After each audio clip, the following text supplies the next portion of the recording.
Okay mga kaigan, magluluto tayo ng dinner, pork steak. Kaya nga lang hindi naman nag-cook eh. Check muna tayo anong mabibili natin pala. May inom after natin mag-jogging.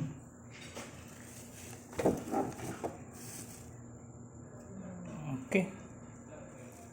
Pineapple juice. Breakfast natin naman ay bukas. Ang breakfast natin is pork bulugna.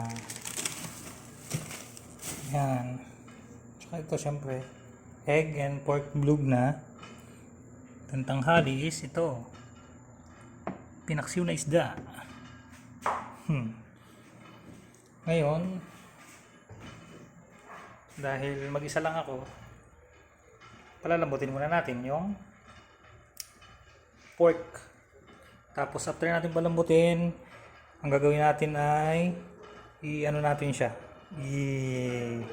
i-fried natin. Tapos habang pinapakulo natin, mag-diet muna ako nito, rekado niya. Yung sinain natin kumukulo na rin. Kung talaga ang buhay sundalo. Siyempre, kaya yung ano ko kanina, yung pork ko merong boiled egg, ito yung kapares niya. Kasi nag-jogging ako, kailangan natin ng saging na saba at boiled egg. So, tatakluban muna natin mga kaibigan. Okay. Ayan natin siyang kumulo. Tapos, simulan ko muna to.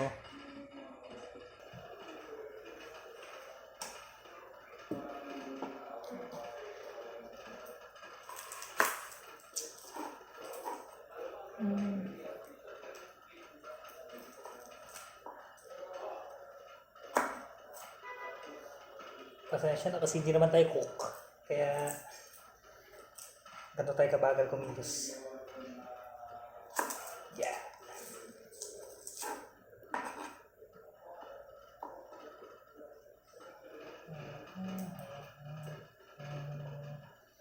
Sabi nga, mas masarap daw yung maraming bawang at sibuyas pag pork steak.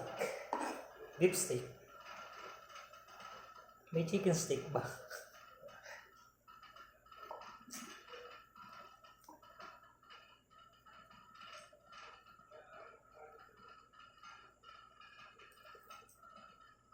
Yeah. Bagal kumilos.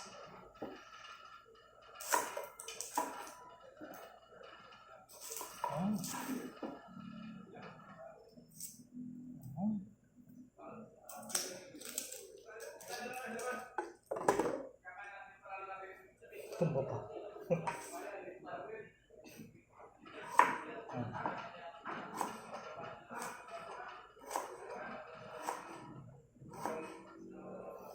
Halatang hindi cook.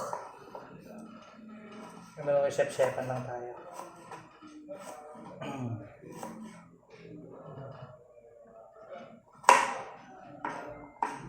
Okay. Tapos ito is ano natin? Drogin natin.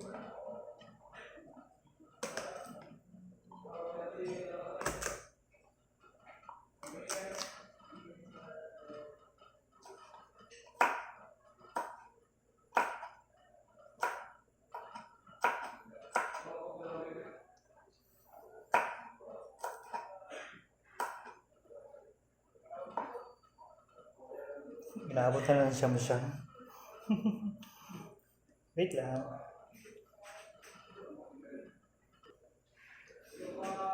So ito, mamaya na to. Pagkatapos ng lutuin, tsaka ko ilalagay yung mga buto. Bye-bye!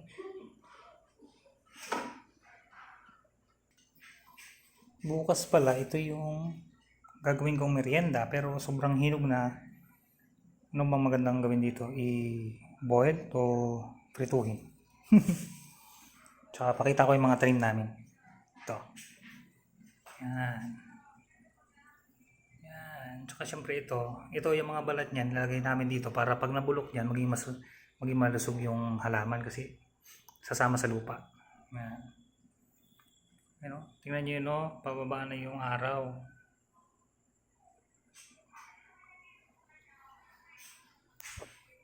Okay mga kaigan.